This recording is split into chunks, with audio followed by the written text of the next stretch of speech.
साली पूरी घरवाली। लालच किस हद तक आदमी पर हावी होता है, आइए देखते हैं। देख राधा, तुझे घर का सारा काम आता है, ये अच्छी बात है, लेकिन हमें ये नहीं पता था कि तू पढ़ी लिखी कम है और तेरी छोटी बहन की तो सरकारी नौकरी भी लग गई है। कैसी बात कर रही है माँ जी? सारी बात करके ही तो पापा ने शादी की थी। अब जब छोटी की सरकारी नौकरी लग गई है तो आप लोग ऐसी बात कर रहे हैं। ज्यादा बकवास मत करियो। हम लोगों को पता होता कि तेरी छोटी बहन की सरकारी नौकरी लगने वाली है तो तुझसे तो कभी शादी ना करवाते अपने होनहार बेटे की। अरे तो मुझ में क्या कमी है? वैसे भी आप लोगों ने तो उस वक्त कहा था कि आप लोगों को घरेलू लड़की चाहिए। तभी पति महेश आ जाता है।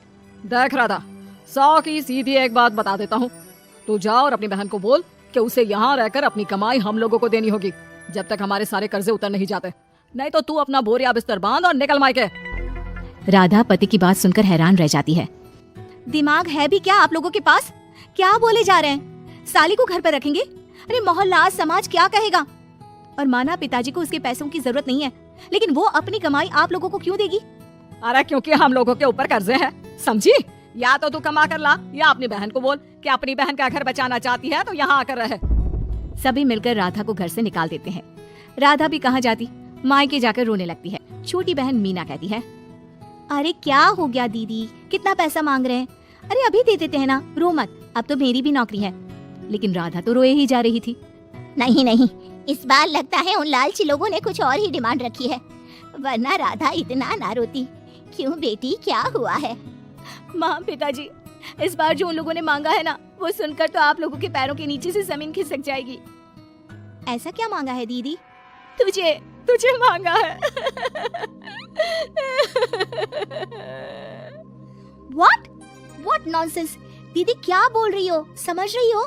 हाँ, मेरी सास ये बोलकर भेजी है कि या तो मीना अपनी सारी कमाई उन लोगों को तब तक दे जब तक उन लोगों के कर्जे खत्म नहीं हो जाते, या फिर मैं मायके में जाकर रहूं यहाँ। क्या मजाक बना रखा है, ऐसा होता है क्या कहीं? अरे शादी की है, कोई आलू टमाटर थोड़ी है कि अदला बदली कर लो। छोटी बहन शांत होती है। माँ पिता बड़ी को समझा रहे होते हैं और वो रोए ही जा रही थी। तभी छोटी बोलती है, पापा मैं दीदी के साथ जाऊंगी। क्या पागल है क्या? अरे दुनिया क्या बोलेगी? माँ वो लोग सिर्फ मेरे पैसे चाहते हैं ना।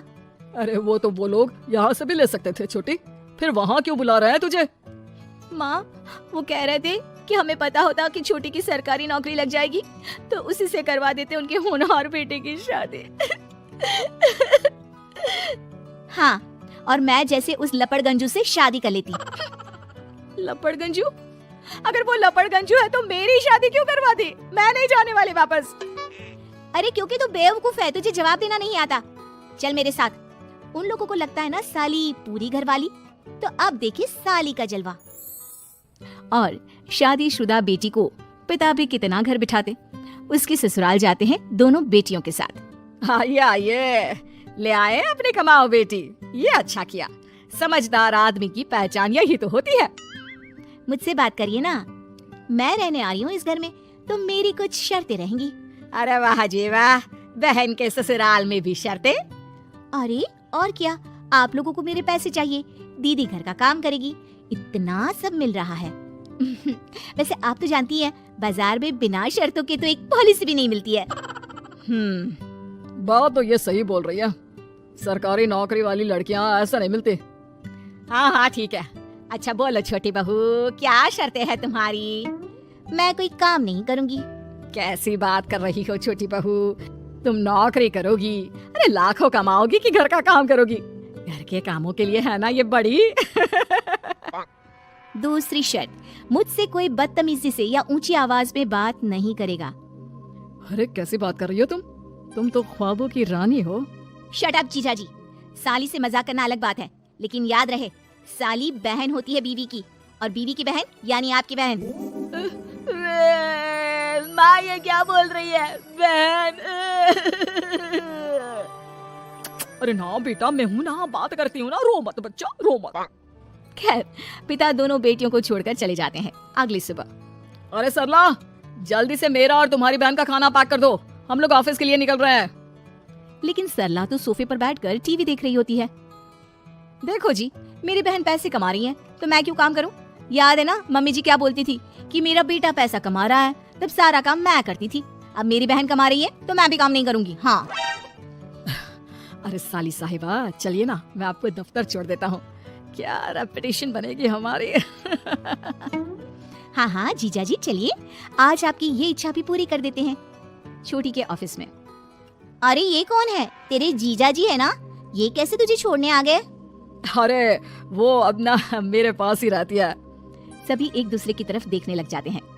हाँ वो क्या है ना, दीदी तो पता है घरेलू महिला है, जीजा जी के कर्जे ज्यादा हैं और पढ़े लिखे इतने हैं नहीं कि कुछ अच्छी कमाई कर पाए, तो मेरी कमाई रखते हैं।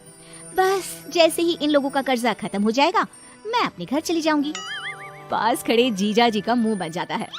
घर आकर, छोटी तुम ये क्या बकवास कर रही थी? ये सबको बताने की क्या जरूरत थी? अरे जीजा जी आप खुलेआम सबको ये कहे कि साली आजकल मेरे साथ रहती है तो लोग क्या सोचेंगे आप जानते हैं ना। अरे उससे कुछ मत बोलना बेटा, चल मेरे साथ, तुझे ना बाजार का डोसा खिलाती हूँ। चल चल चल। हाँ दीदी तैयार हो जाओ, डोसा खिला रही हैं आंटी जी। तीनों जा रही होती है कि पास मोहल्ले की कुछ औरतें वहाँ पर जमा रहती है। अरे लाजो बहन, बहू की बहन यहीं रह रही है क्या? हाँ हाँ इसे भी रख लिया है। अब आप तो जानती ही हैं कि हम लोगों का दिल कितना बड़ा है। जी इन लोगों का दिल उतना ही बड़ा है जितना इन लोगों का कर्जा। अब बेचारी बुढ़िया का बेटा लायक तो है नहीं और बहू की बहन की सरकारी नौकरी, तो ले आए घर अपने। इनका कर्जा अब मेरी कमाई से ही तो खत्म होगा ना। सबके सामने सास की भी बेइज्जती हो जाती है। घर आकर सास और बेटा दोनों छोटी पर बरस पड़ते हैं। बस मैंने कहा था मुझ पर कोई नहीं चिल्लाएगा, मैं जा रही हूँ अब। अरे लेकिन, अरे जाने देना माँ, मुझे एक बात समझ में आ गई है। अगर हमें खुद पर विश्वास हो तो अपनी समस्याओं को हम खुद सुलझा सकते हैं, फिर हमें किसी की जरूरत नहीं है।